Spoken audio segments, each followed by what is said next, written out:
Most people think confidence is volume, louder voices, stronger handshakes, tighter smiles. But real power? Real power is silence that shakes the room. It's in the pause after the insult, the stare that doesn't flinch, the kind of calm that makes people uncomfortable because they can't read it, can't predict it, can't control it. You've felt it before. That unease when someone doesn't react the way you expect. You make a joke, no smile. You challenge them, no spark. You insult them, and they just look at you. That's not indifference. That's control. True confidence moves like smoke, ungrabbable, unpredictable, everywhere and nowhere at once. The world is addicted to reaction. Think about how most people live. They're walking triggers waiting to go off. Say the wrong word, give the wrong look, and boom, they explode. But when someone doesn't explode, when they don't even blink, now you start questioning. Did I go too far? What are they thinking? Are they planning something? That is the power of nonchalance. Not laziness, not apathy. A psychological weapon. Cold, clean, calculated. And it doesn't scream. It whispers. And the room leans in to listen. You walk into a room and don't try to prove anything. You don't explain your presence. You don't justify your silence. That stillness, it builds tension, and tension always pulls power toward its source. Nonchalance says, I'm not playing your game. You'll play mine. Most people chase attention. The nonchalant man sits back and watches others burn themselves out, trying to earn his. He doesn't interrupt. He lets silence stretch until it becomes unbearable. And then he still says nothing, because nothing is a response. Stillness is a strategy. Silence is a sword. You want to know who's really in control? Watch who can wait the longest. The one who doesn't move when provoked. The one who doesn't rush when pressured. The one who sees chaos and blinks slower. This kind of restraint bends the room. The loudest voice suddenly feels insecure. The fastest mover starts to question their own pace. Because nothing disturbs a storm more than the eye in the center. Calm, untouched, immune. Now let's flip the lens. What happens inside the nonchalant person? They don't rush because they've trained their mind to slow the world down. They don't react because they've built a filter between impulse and action. Every reaction is taxed. Every emotion is examined before it's released. While others are being pulled by invisible strings, text messages, likes, opinions, arguments, the nonchalant man holds the scissors. Imagine you're at a negotiation table. One side is throwing offers, pressing timelines, raising stakes. You lean back, you sip your drink, you don't even look bothered. Why? Because you understand the first person to panic loses. The first person to speak too soon surrenders leverage. And most importantly, the first person to need something gives up power. You don't need to be the smartest, fastest, or strongest. You just need to be the one who doesn't flinch. Because when everyone else is reactive, the one who stays still commands the room. Let's take it deeper. In relationships, nonchalance is gravity. You're not texting 5 times in a row. You're not begging for explanations. You don't chase, you withdraw. With elegance, with silence. And that silence drives people into overdrive, filling in the blanks with their fears, fantasies, and regrets. Did I mess up? Did I lose them? Why aren't they responding? That's the power of becoming the unknown variable in someone else's equation. Nonchalance turns you into a riddle that people can't stop solving. Not because they care about you, but because they care about understanding what they can't control. And people fear what they can't predict. Let's be clear. Nonchalance is not emptiness. It's selective energy. It's not that you don't care. It's that you don't care publicly. It's not that you feel nothing. It's that you feel deeply, but choose when and how those feelings surface. This is not apathy. This is artillery. The nonchalant mind doesn't respond to every insult.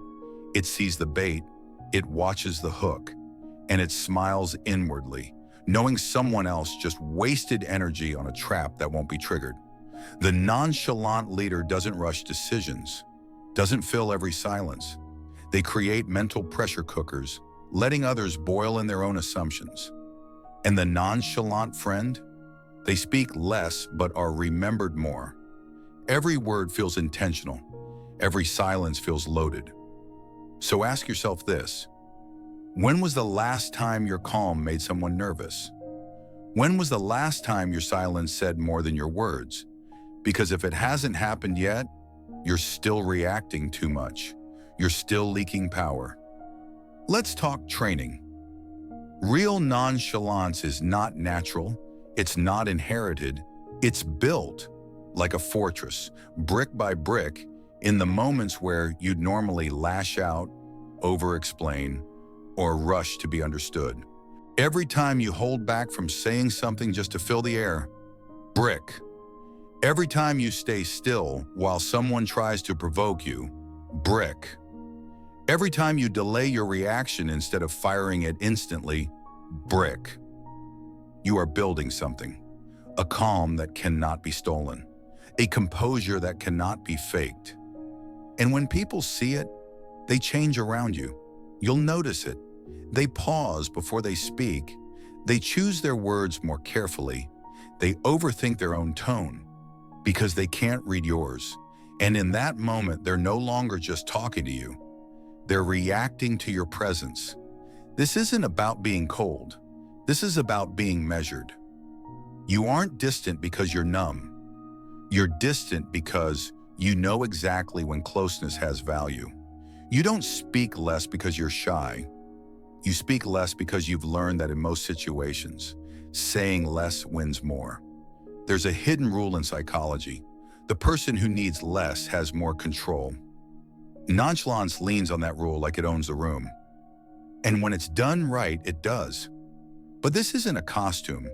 You can't fake it forever. People spot fakes by the cracks in the performance. That's why the training starts not in your face, but in your mind.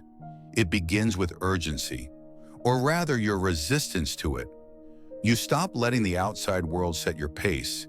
You take a breath before every decision. You become deliberate. Your calm is no longer a reaction. It becomes your default. Then you move to expression. The goal isn't to be emotionless, it's to be unreadable. Learn to let your face become the quiet mask. Not stiff, just still. Not cold, just composed. Practice sitting with discomfort, not fleeing it. You'll be surprised how fast people fold just because you didn't flinch. And then comes scarcity, one of the sharpest edges of nonchalance. When you're always available, you're forgettable. But when you become rare, you become valuable. Say less, show up less, be harder to access. But when you do show up, be all in. Make it count. Let people feel the weight of your presence because they felt the emptiness of your absence. Even in loss, your stillness should hold. Most people unravel when they don't get what they want. You don't, because you were never emotionally indebted to the outcome. Whether you win or lose, you never hand over your emotional state. That, above all, stays yours. You become the type of person others hesitate to provoke, not because you threaten them, but because your reaction is so unpredictable, it feels dangerous. You don't tell people what you're capable of. You let their imagination overestimate it. Nonchalance is not hiding, it's choosing. Choosing when to be visible. Choosing when to strike. Choosing when silence is the sharpest move on the board. It can seduce, it can dominate, but it can also destroy you.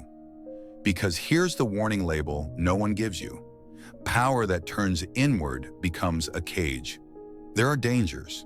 If you become too unreadable, people stop trusting you. If you stay too silent, others will speak for you. If you never show your emotion, you risk becoming a ghost in your own story. The danger isn't that people will fear you. It's that you'll forget how to be human. The mask of calm is only powerful if you remember it's a mask. You can take it off when the war's over. But some people forget. They keep it on too long and lose the face underneath. So how do you avoid that?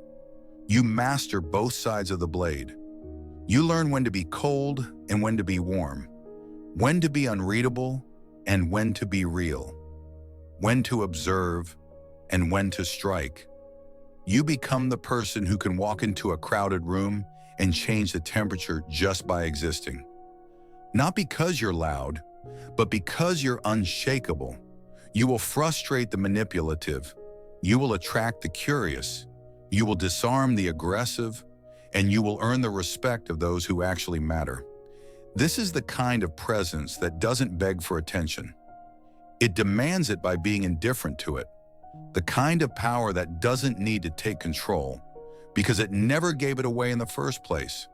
Remember, people reveal themselves in noise, but power reveals itself in silence. When you're calm, the world echoes. When you're still, others move. When you're unreadable, others overshare. And when you're nonchalant, they start to see you, not as someone to play with, but someone to play around. This is the weapon. This is the armor. This is the art. You're not trying to win with effort. You're not shouting to be heard. You're not rushing to be seen. You are the center of the storm, not fighting the wind, being the silence that controls it. And the ones who master this, they don't walk into rooms hoping for approval. They walk in knowing they already own the gravity. So stay calm, stay slow, stay quiet, but make no mistake. Your silence is louder than 1,000 voices. And when you finally do speak, the whole world will stop just to listen. Stay sharp, stay still. If you've made it this far, you're not just scrolling, you're searching for something deeper. Thanks for trusting me with your mind. If this spoke to you, like the video, hit subscribe, and share it with someone who needs to reclaim their power. Until next time, stay sharp and think deeper.